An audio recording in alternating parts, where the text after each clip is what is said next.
Misha here, and it's cold outside, so continuing to have some fun here.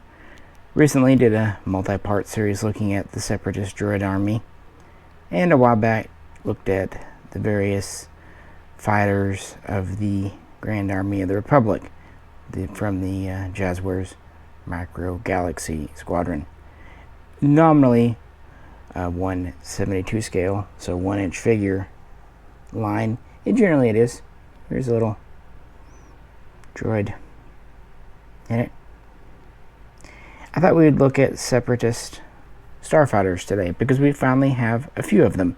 It was pretty slow in coming, and only recently did we get a couple that I think, well, of the 6 here, 3 are pretty recent, and 3 we've had in the line in some way or another for a while.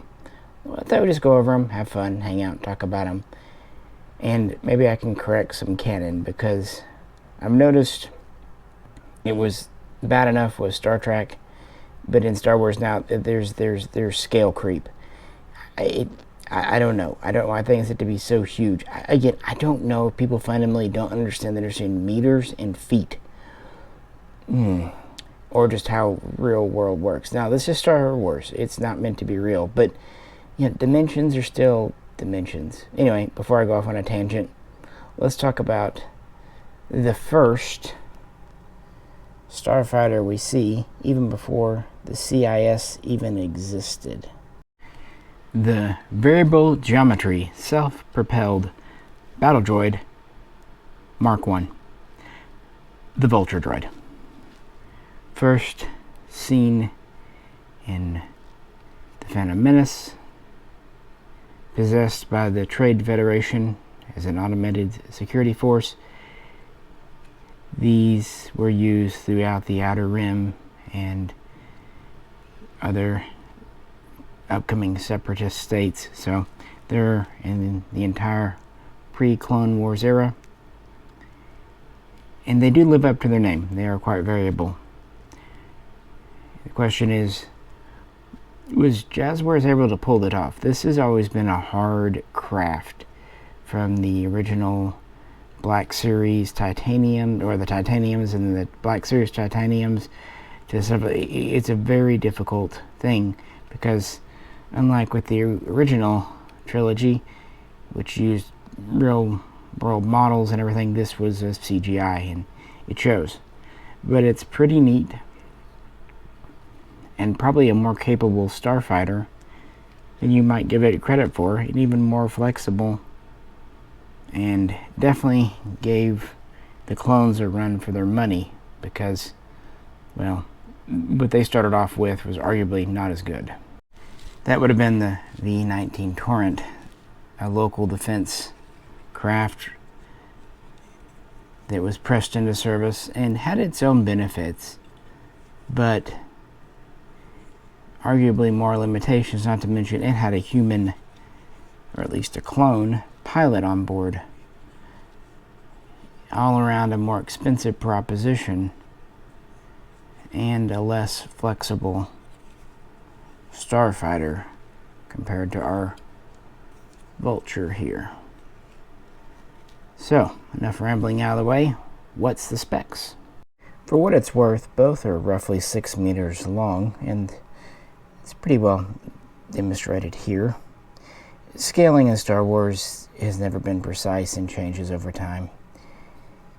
The V-19, not counting the clone on board, cost about 80,000 credits.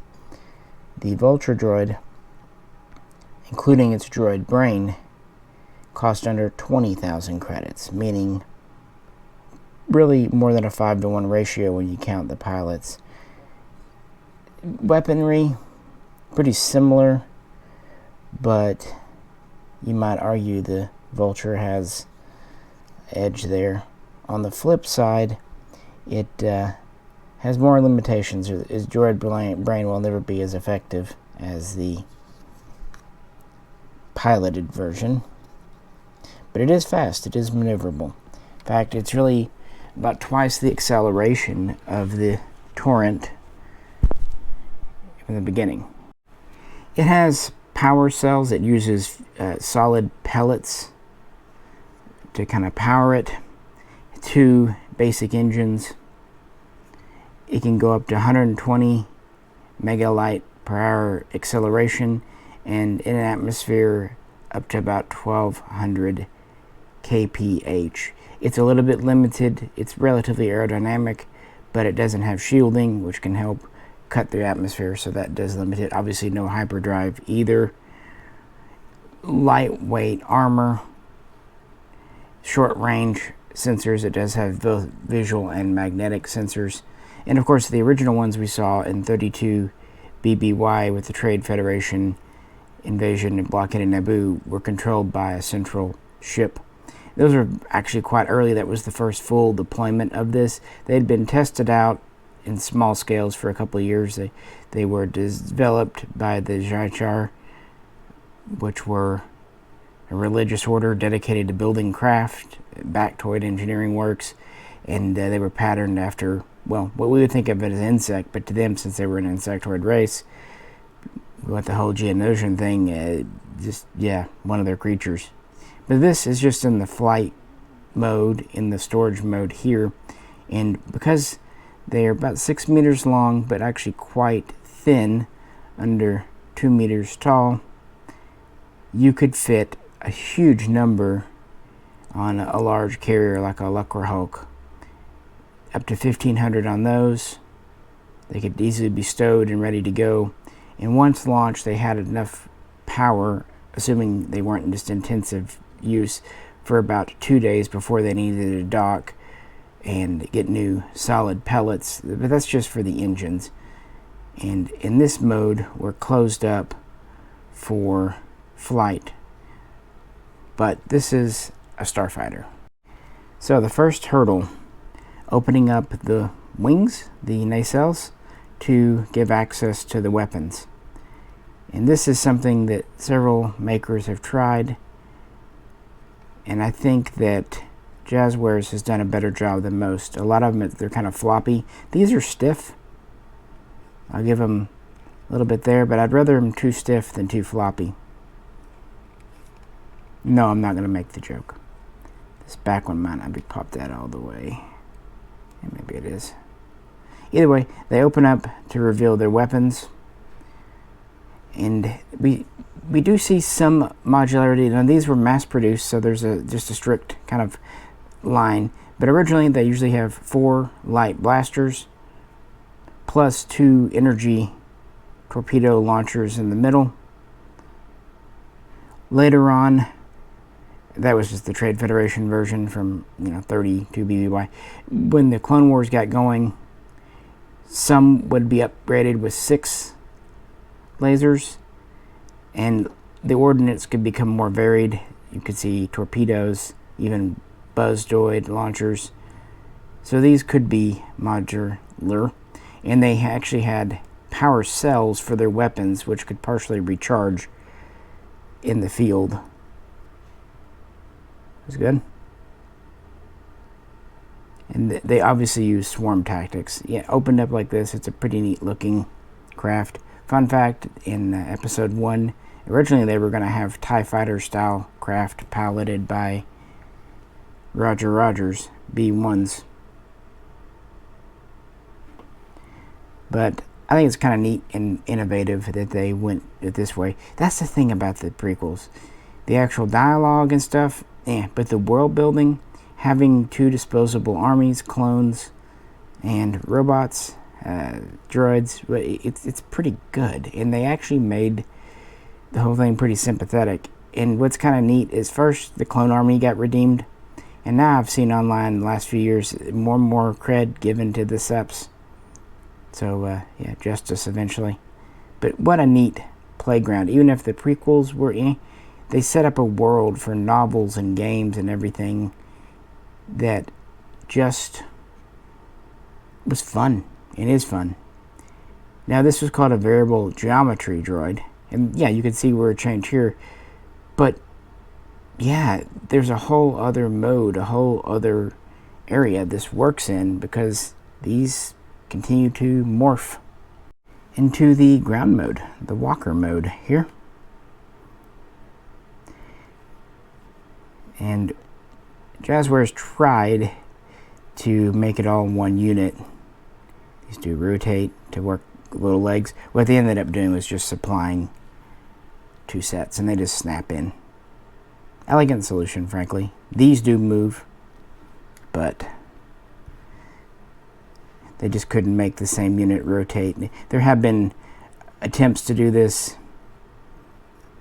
with other makers in the past, some better than others, but the solution works well here, I think. Stable. Of course, you can also pop your droid head up, and it's articulated. Actually, pretty fully articulated. Look at that there, just have more range. Root, root. Look around. Now they did make this hollow where you could put a B1 inside. Very Battlefront, the video game of them. I think part of it was just to give that feature, but I think part of it might actually be the Jazzwares licensing, that they had sold vehicles with mini micro figures. I know it gets weird with Star Wars because, you know, Hasbro has certain aspects and Hot Wheels has others, and I wonder if they need to include a figure in a way for him to interact, not to interfere with the Hot Wheels license, which is actually for the die-cast vehicles. And on the other hand, they can't just do figure packs because that might interfere with Hasbro. Of course, we're talking real world. But I don't love it. I kind of wish there was a panel here, but that's okay. Just turn it down like that. In walker mode,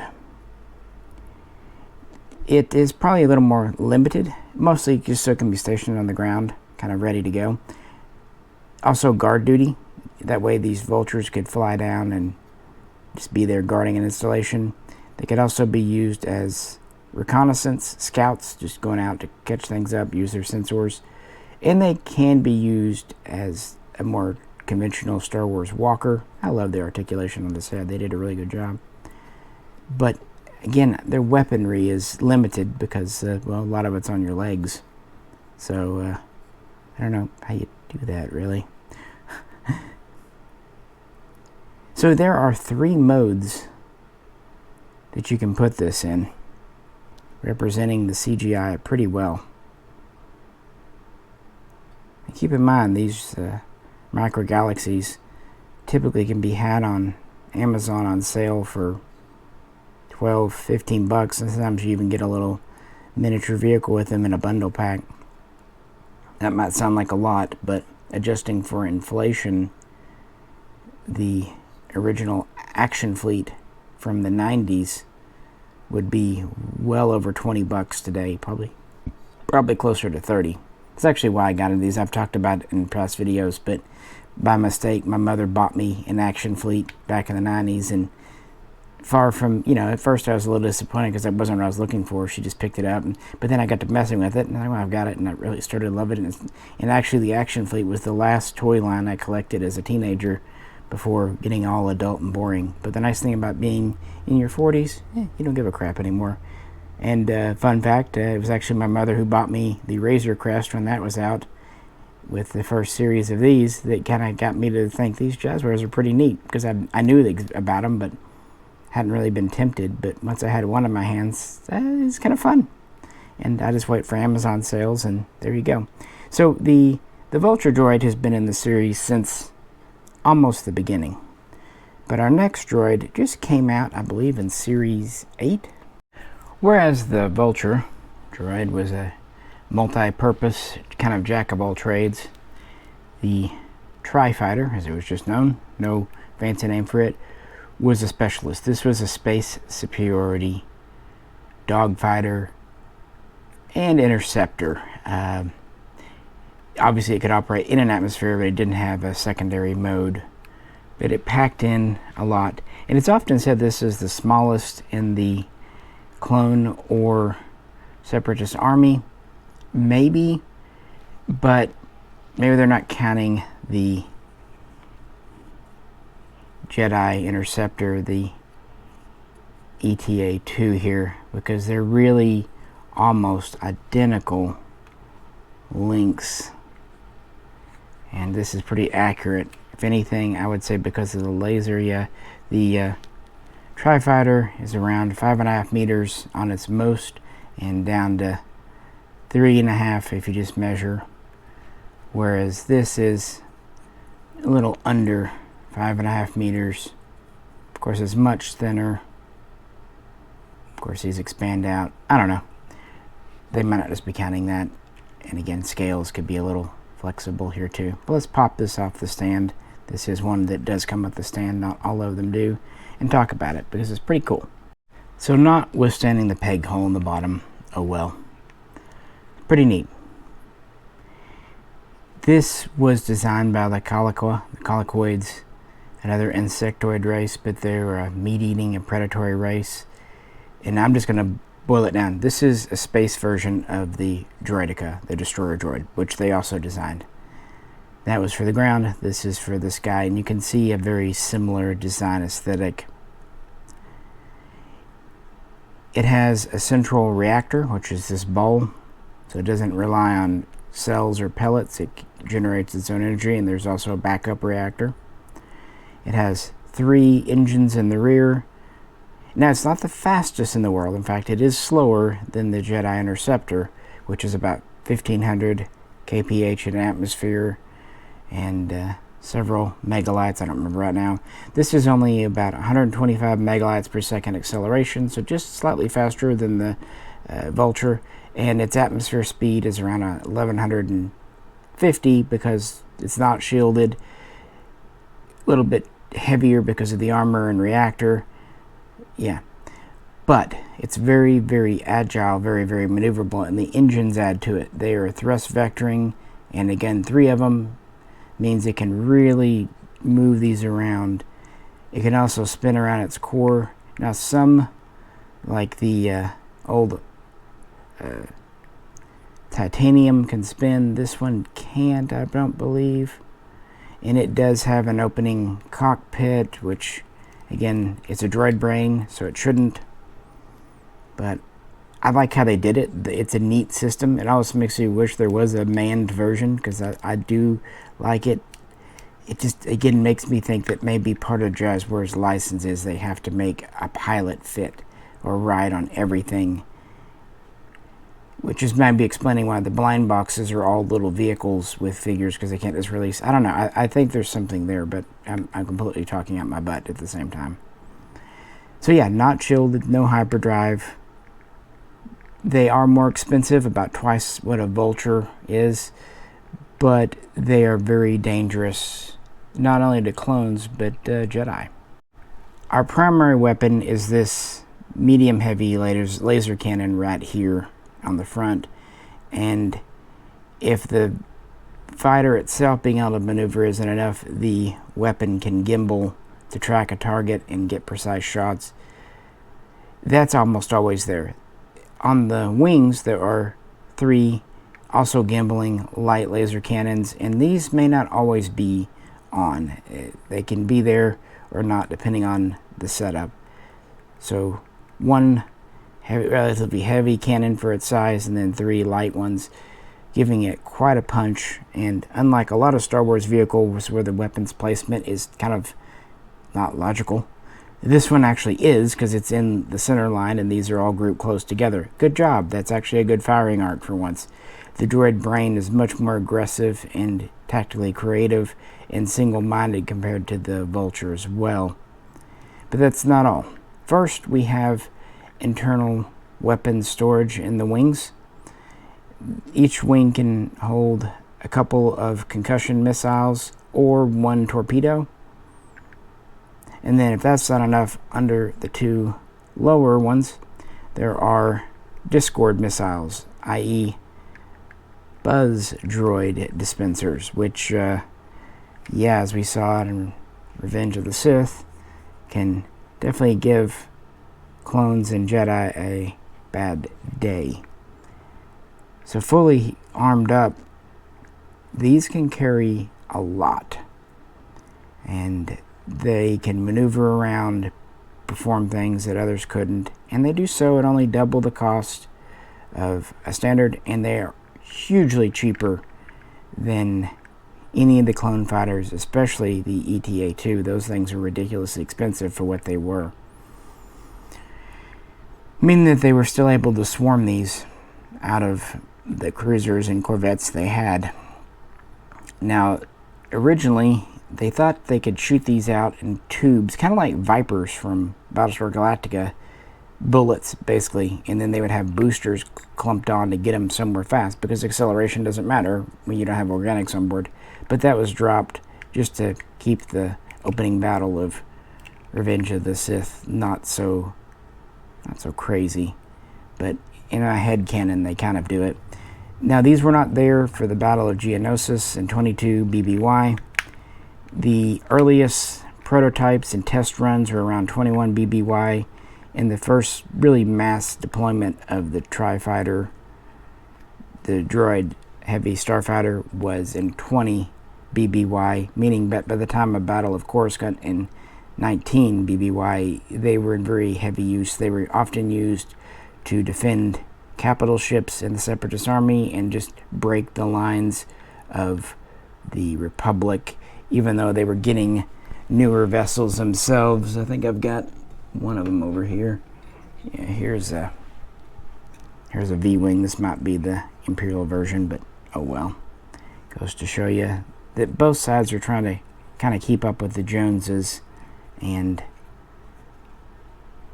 outclass each other, which I don't blame the Republic for, because that V-19, while it's actually one of my favorite designs look-wise, was not well suited for this type of war. The Separatists definitely came into it better prepared, and the vast majority of the Starfighter Corps was droid, mostly Vultures. There was also the Hyena bomber, which was a derived version of this. I don't know if we'll ever see one from Jazzwares, maybe one day, but I didn't want to hold off the video. And then later on, it was supplemented by the heavy Tri-Fighter. But there were manned craft. The Clone Wars began with the first Battle of Geonosis and Attack of the Clones. And so our first organically piloted craft would be the Geonosian Nantex Starfighter. This was a territorial defense craft, which Star Systems had. The Grand Army of the Republic was only just then formed. The Republic had a judiciary force, a police force, but no military. But the galaxy had been at peace. So all they really needed was to defend against pirates and a few other things. And this is just one of many, and kind of goes to show you the Separatist army. This just came out in Series 10. Came in a week or two back, and so that's why I thought to do this video, because it's such an iconic, it's a simple shape, but this is what George Lucas's Star Wars is always good at, just something totally new, organic. And it does have landing gear. I presume the original did do, because they weren't meant to dock and craft. They were meant to kind of fly from the surface. They were designed for both atmospheric and space flight. The gear are small, but they lock into place really good. Actually, one of the better landing gear they've done. A lot of times they can be very stiff, and then once that's up, it's a very sleek hull. Simple but effective, with the canopy in the back here. A neat little fighter that was used throughout the Clone Wars, although more in a defensive role, as we'll see. Basically, there are 4 chunks to this. There's the top hull, the bottom hull, and then there's the reactor engine section back here, and then there's the weapons pod sandwiched here, very well protected. So we also have a cockpit with a Geonosian in here. Now these can only be flown by Geonosians because of, well, their insectoid style. They actually use scents, like smells and stuff, to help pilot, and even inside the pilot was specially bred for the purpose a drone in the hive. Ironically, he was a pilot, but he was wingless, and he was very closely connected to the ship's computer, giving a very instinctual piloting style. Now, during the Clone Wars, it's said that a version was made to let pilot B1s use them, but that's about the only other ability to crew these. Of course, they were Geonosian anyway, so that makes perfect sense. I don't believe a human-rated version was ever made. I do like how the bubble is hinged in the front. I don't know what it is like front hinged, and it folds very well, and it's a very clear, unobstructed view. Kind of funny that it's in the rear versus the front, but it gives a good field of view, especially to the back and sides. And then, of course, it's right over your reactor here. And this was considered an engine globe. It kind of projected thrust in various directions. It wasn't exactly moving, but it projected thrust in different ways, giving this very good maneuverability. Top speed was about the same as a Vulture, or at least acceleration, about 120 megalights. In atmosphere, because this is a shielded craft, it was able to hit about 1250 kph. So even though it's not terribly aerodynamic, at least on certain angles, it could use the shielding to deflect it into more of a cone. And your reactors in front there. The prongs house the shield generators. In this era, shield generators for Starfighters are relatively large. There's also sensor equipment, because this is originally a territorial defense craft. It had long-range sensors, so for patrols. And then, of course, the weapon module here. Now, this is supposed to rotate. On mine, it's stuck. It's probably just a paint thing. I probably should just heat it up, but I tried moving it, and it was being sticky, and I didn't want to break anything. So I'll let time do its thing. It's kind of a semi-rigid rubbery material, which I like. Keeps it from breaking. This is a very long-ranged and precise medium laser cannon. And that might seem light for a fighter, just one cannon. But it was meant for long-range precise shots, and to help get enemy vessels lined up and stable, it actually used tractor beam projectors, also in these prongs, to kind of slow it down and hold it still. That might sound a little odd, but it's actually been a feature in Star Wars combat since the original TIE Fighter game in 1994. That was one of the things you could equip. So kind of keeping on with that, and kind of fits the Geonosian style here. These were only made at Geonosis and similar, and they were mostly used to protect the droid foundries, either again on Geonosis or nearby. They weren't really actively deployed on like offensive raids into the inner core of the galaxy, but they were seen throughout the Clone Wars in more or less an unchanging version here. And they're even painted to match a Geonosian predator on their home world. I like it, and I like that we have the Geonosian pilot. We've had the Geonosian warrior in the little micro line for a couple of series now. The one thing is the length. Official dimensions put this at nearly 10 meters long, but then they say it's only like 2 meters on the side and top to bottom. I don't know if I believe that. That looks more like it'd be 3 or whatever. To my mind, kind of comparing it to the Vulture here, it is longer, as it should be. The Vulture, there we go. And then if we compare it to the V-Wing here, they are, not counting the wings of the V-Wing, about the same. And the V-Wing is about 8 meters. So to my mind, 8 meters works better. Take it as you will. And that lets us give about 2 meters on the side, and maybe 2.5 tall if you count the dome. And based on other stuff and the fact that it's still a light fighter, no hyperdrive for what it's worth, that makes sense. And this was a standard line fighter that they produced in the thousands and had special pilots. But our next one was always a special ship and a bit of a Geonosian hybrid. Another Geonosian design the Geonosian Starfighter, or the Geonosian fan blade. This was not a standard fighter. It was used by agents and commanders in the Separatist army and produced in relatively small numbers because it was quite spendy, as you could imagine. And this is one of the earlier efforts that Jazzwares did in the series, and it kind of shows. It's not been a huge success for them, but what do you do?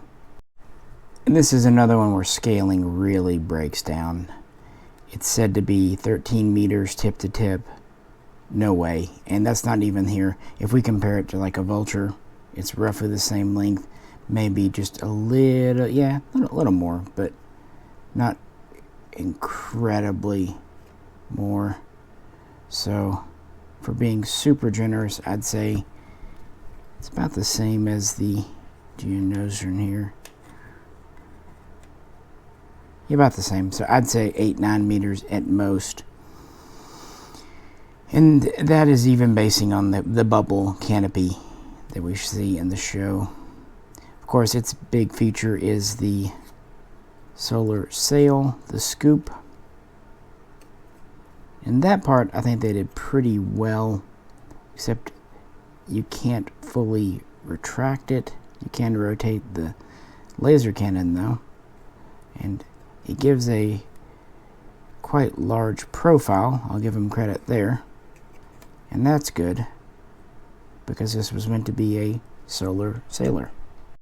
Expanded out, I'd say, in scale, yeah, it's a good, 12 meters in reality, because it's taller than it is long, which is correct for what this is.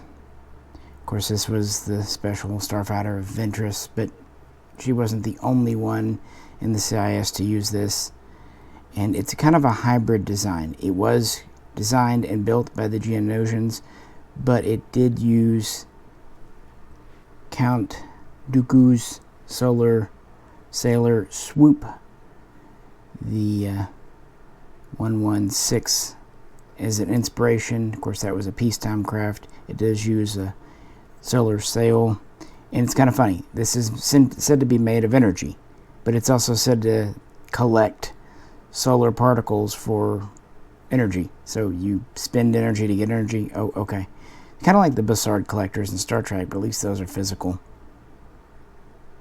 But we'll just give that. We'll say that. So its energy collection is large, but since it's, well, energy, it doesn't actually slow down. It gives it very good maneuverability. And this is not really vulnerable, the energy sail, to laser fire. They just kind of pass through. Only like an ion cannon hit, if it's lucky, could force it to collapse and restart. It does have physical arms here that generate it, and then at the end of those we do have rotatable cannon. On this, they just move this far. In the show, they have more movement, and they're heavy cannon. There's only 2 of them, but they can punch through even a capital ship hull. But Star Wars is doing that Star Wars thing where instead of keeping the lasers close together and close to the cockpit, they spread them out, which is generally not good. Not when you just have 2. If we have like 8, like a World War II airplane, and spread them out, that'd make more sense. Oh well. That's its only weapons. It doesn't have an ordnance launcher or anything. So at first it might seem a little simple, but it does have some built-in features and technology that others of the day did not. Kind of speaking of too, this was one of the first to come with a stand. It's different than the later style, plugs in, but there you go. No landing gear. It had shields for the first part. Pretty unique. Again, the Geonosian Starfighter had them too, so it was kind of copied from that. But unlike what we've seen so far, this had a hyperdrive. And it was a fast one. It was a class 1. So it had really good range for its size. Now the limitation, because of its size, it had very limited jump memory. At most 5 jumps could be built in, because there's no onboard astromech, and if they were complicated, they get reduced down to just 2. So very specific mission of there and back without a whole lot else to do.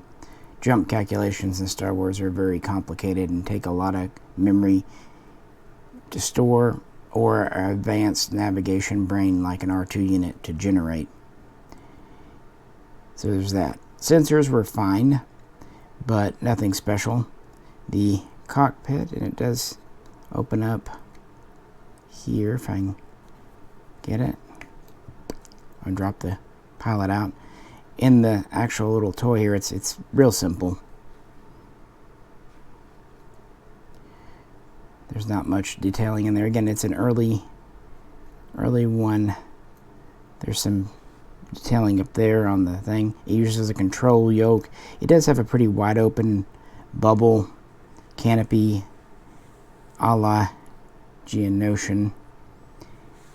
It has multiple monitors to give the pilot better data, and it is very instinctual to maneuver,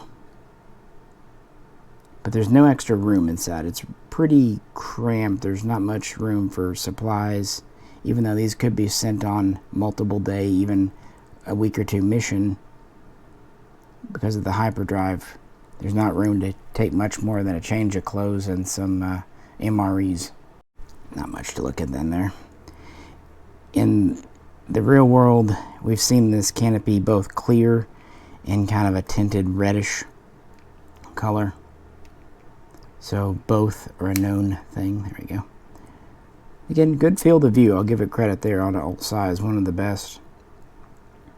But obviously it could be tinted or whatnot. This could operate in an atmosphere, but if so, the sail would need to be reduced. Same going into hyperdrive, and that would rely on stored power. It does have 2 main engines there. It was a very flexible craft. It could be used as an interceptor, an escort, but it was really more designed for strike missions, spec ops type thing, covert, reconnaissance, scouting, assassination, slip in, do your thing, and slip out. Because people weren't expecting a small hyperdrive capable craft with shielding. It was considered very survivable too, thanks to its shielding and agility and heavy laser cannon. But it was of limited use because of the price and the fact that it didn't have an ordnance launcher and did require an organic pilot. Again, this was early in the Jazzware line, and you can kind of tell. But then again, it was always seen in animation. It was originally in the 2003 Clone Wars, and they would carry over to the 2008 Clone Wars. So the somewhat simplified and exaggerated proportions make sense. It also goes to show you why the size, the scaling is inconsistent, because that's just kind of how animation rolls. But it's an important craft. And again, it was one of the cheaper ships in the series. Not one I was super excited about, but I found it on sale for $10 a while back and picked it up because, why not? However, our next 2, both from Revenge of the Sith, I was super excited to get. One I've had for quite a while. It came out in Series 3. One just came out and I received it early in Series 10. Let's begin with the soulless one, General Grievous's personal and somewhat customized and updated Belbalob 22 Heavy Starfighter, made by Utah Shipyards. This was the heaviest manned starfighter that was in regular use with the Separatists, and was considered very much an equivalent to the V-Wing here in a lot of ways. And it had quite a bit going for it. We've had this one as a special run. I don't know if they've ever done just a regular thing, but it's been released a few times. And it's a compact and sturdy little thing. It's another one where the scaling kind of breaks down. It's about the same length as the Geonosian, which makes sense. It's a little bit longer than a Vulture, so Some sources put the length at a little under 7 meters. Some go way crazy up to like 13. I don't know. I think in the middle works pretty well. 8 or 9. Kind of keeps it in scale. Again, it's a very compact little design, but got a lot going for it. And this is in the landed mode here. We do have landing pads, and how they fold up is pretty neat.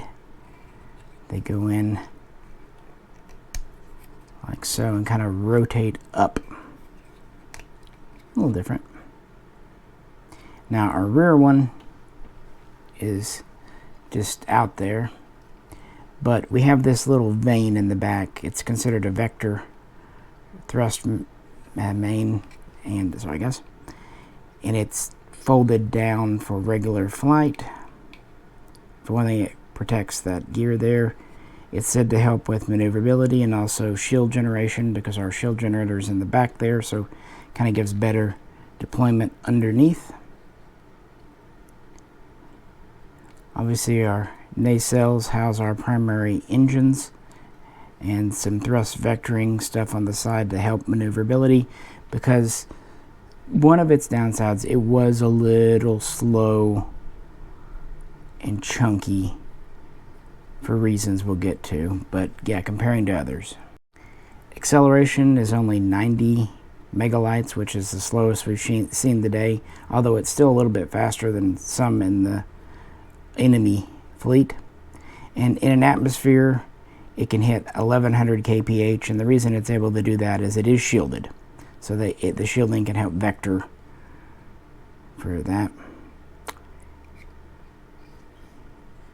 It is capable of hyperdrive. The Bebelab 22 has a Class 6 hyperdrive, which is pretty slow. But for a local defense fighter, it's enough to kind of get around a solar system or to a nearby one fast enough. Now, Grievous would upgrade his with the Class 2.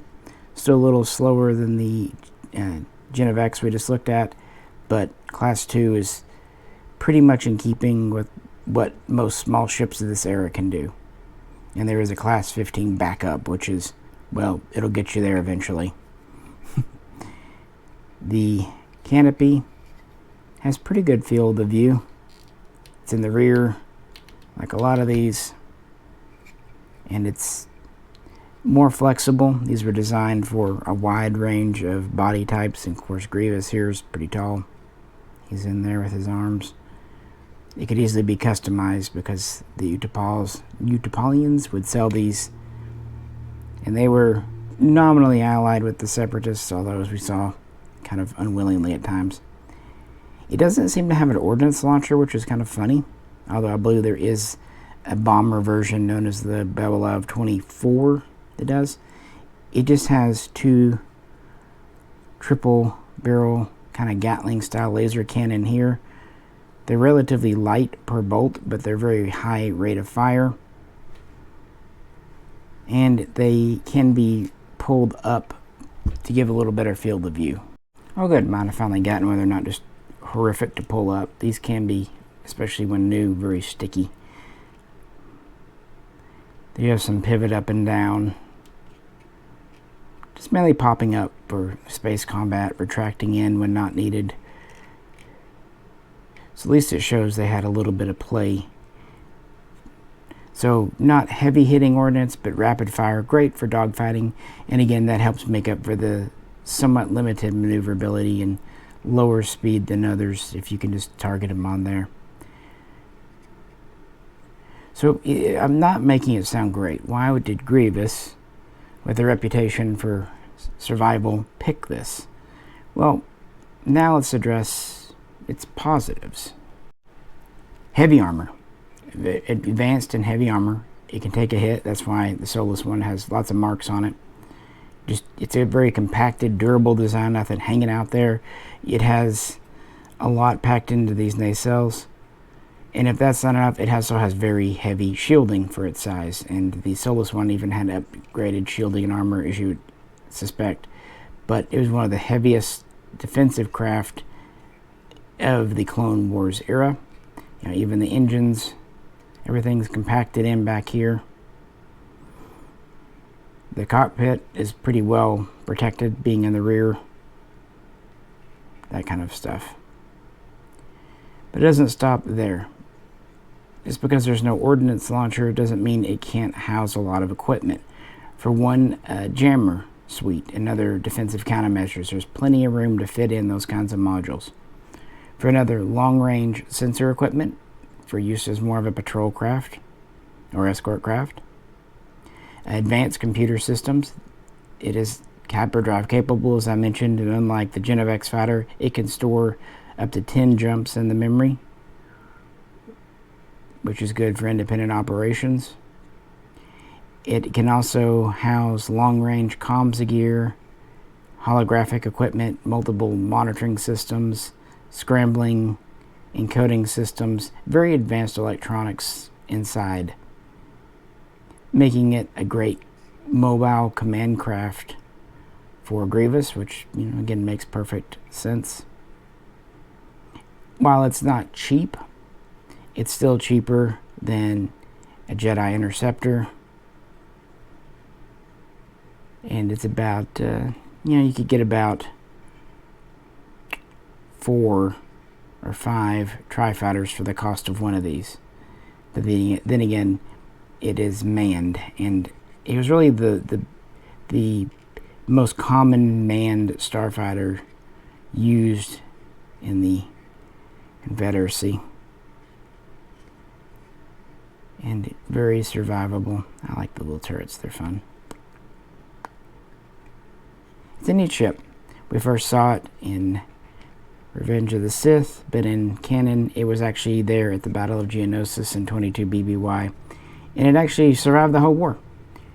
It would turn up years later in an Imperial Museum collection of things. Of course, Obi-Wan stole it after murdering poor Grievous, and then used it to kidnap a baby and go to Tatooine. Then he sold it for drink and gambling money once there. And then again, eventually, years later, the Emperor would end up with it in his personal collection. But yeah, this is a neat one. It's got a lot going on. It was a chase or whatever when it came out. I think they have re-released it in kind of a value pack, or not value pack, but like a battle pack type deal with Obi-Wan. But I don't know if they've ever just done just a standard series release on it. They should. Scaling aside, it matches well with the canopy and what we see on screen. And with that, we come to the newest one, and what was used to escort Grievous, but not just that.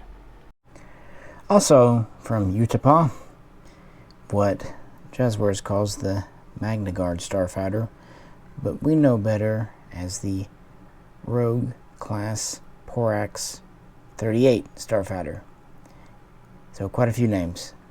And, you can definitely see a design similarity with the Bubba Lab 22, the Solus one. And this version is actually made by Bactoid Works, the Geonosian factory, because basically it was a clone, a copy. Let me explain. The original was for the Utah Sky Defense Force, Regional Defense Force, not just planetary, but their sector. And it was originally made for the short-statured UT people. There's the UT people, and then the Pawan people, who are taller. I would presume the Bebelab 22 is maybe for the Pawan people. He originally had a much smaller cockpit, so it was always considered a heavy starfighter, a patrol fighter, and it was always designed to operate from ground or just any other area. It didn't need a carrier or a starbase or a starport, so it has landing gear. And I like front hinge cockpits, canopies. This opens up very well. This does come with a Magna Guard, an IG-100, which is probably the most common pilot for it in the Clone Wars. But he would never fit in the original Porax 38, the P-38. And I do like, too, when it's on the landing gear, it, the entrance and egress for that canopy make a lot of sense because the rear gear is up. I don't know. I like the whole aesthetic of this. And it seals up quite nicely. And the gear work well. This one goes forward, back in,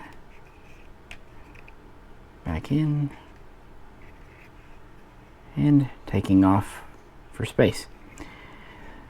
So the original P-38 was for Utah, and the Separatists got some and modified them into the Rogue class, and then began reverse engineering parts and eventually copying them at Factoid Works.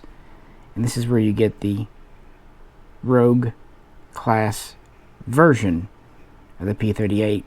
And the main difference was the cockpit, the canopy. It was extended, enlarged for, yes, the Magna Guards, who are quite tall, but just any other humanoid, and so it could be customized. So this part is expanded out. Otherwise, the rest is pretty much the same.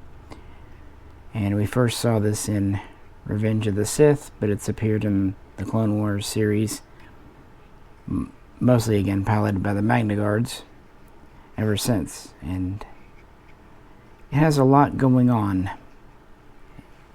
It matches this quite well. It's actually a little bit bigger. Lengthwise, it's about the same as the Babylov 22, the Solus one. So call it 8.5 meters, maybe 9 tip to tip. I know sources say it's like 12.7. That just doesn't work. That's huge. It doesn't make sense for small ones. And it's actually wider than it is long, meaning that it's probably 10, 11 meters wide. Definitely wider than this. And height-wise, it's about 2.5, 3 meters probably, kind of depending on where you measure it. And the actual 1/72 scale fighter is a good size. It's quite large. It's really hard to get a good idea of in-universe scale because of, again, this is mostly in animation or in way background shots. In fact, the CGI model used in Revenge of the Sith was pretty low poly. It was kind of the Norway class of that film. If you know, you know. This was a long-range, long-endurance patrol fighter, police interceptor craft, and it shows. From the get-go, it had a Class 2 hyperdrive, and some sources say the Rogue class version had a Class 1. Take that for what you will.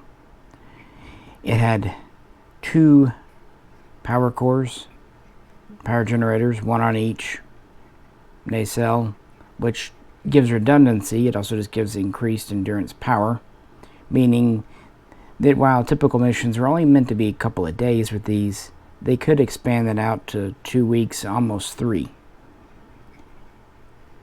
It just depended on what they needed to do. It had very good shielding, good armor, but not as good as the Solus one or the Babylov 22, so that's where it's a little bit weaker. But that really, it wasn't meant for straight up dogfighting. On the other hand, thanks to its engines, and these are heat exchangers, it was faster. It was about 120 megalights acceleration, and it had a top speed of around 1200, 1250 in atmosphere. You know, cross section makes sense, so there you go. But really where it excelled, it's sensors. These cones are all sensor gear. Long range, active, targeting, ranging, detecting of contraband, what have you. It could really monitor a wide swath of space with these and break through jamming itself. It could carry jamming equipment, scramblers, what have you. So that was really what it was meant for. Scout, patrol, what have you. And that means, in a lot of ways, it was not dissimilar to the Republic's ARC 170. because it too had powerful sensor equipment, but it required a crew of 3 plus an astromech.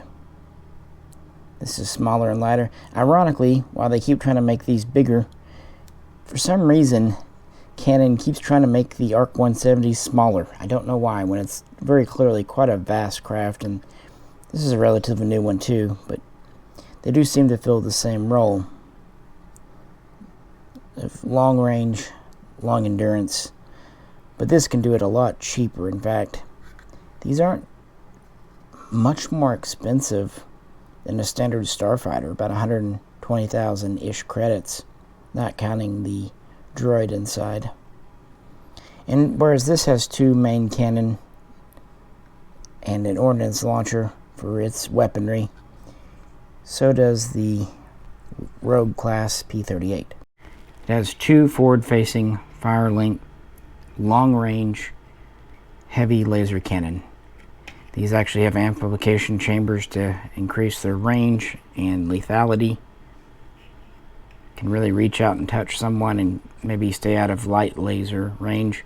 Now they just have pretty much a fixed field of arc. There's no rear defense.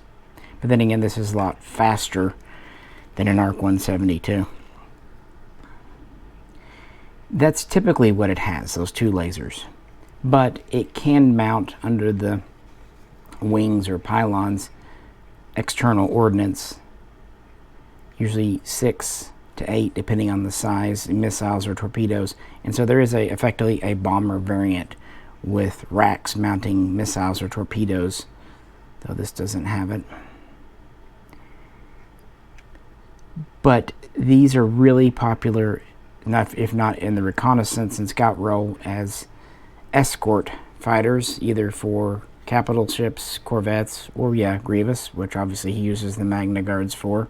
And since the Magna Guards themselves are considerably more competent pilots than droid brains and the Vulture or even Tri-Fighters, they can be quite lethal, and with the powerful cannon and good shielding and good armor and good speed and a hyperdrive,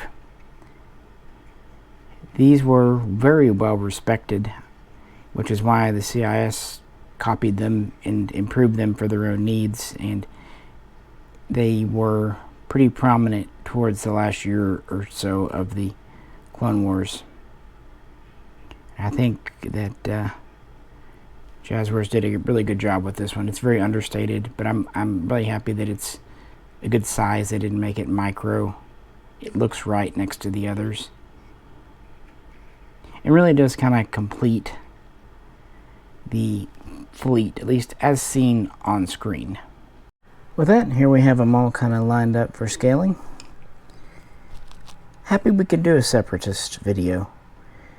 The only one I'd really like to see is the hyena, but since it was animated, it may be a lower priority. I feel like we've got all the ones that were in the prequels. I think there's some others that are in extended canon, and there's some other kind of background ships that I don't think we've got, but these are the main ones. Of course, the Vulture and the Tri-Fighter are the 2 that really make up the army, and you got to have a couple of Vultures. I just have 2.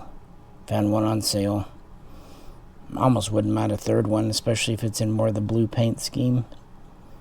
Do it in different modes. Tri-Fighter's neat. The Discord missiles do detach, which is pretty cool. They don't fire, they're just blocked on, so you can work with that. Kind of wish the ball rotated, but then again, when you have it in the titanium series, it does like to spin on you, and it's kind of hard to keep on a stand, just for scale little figures. The Sailor, I think for what they did, it was fine, but they could have done a better job. These sails, they probably should have given it with one that plugged in, expanded, and then arms that were fully retracted if they couldn't make it themselves, or just make the parts pull off, just plug in. But oh well, again, it was an early effort. The Geonosian, it's really simple. This cannon, like I said, I believe is supposed to rotate. I'm not going to force mine. I'll heat it up. I'm just happy the landing gear worked fine. They're so skinny, I was kind of worried. And the Geonosian that comes with is unique and cool.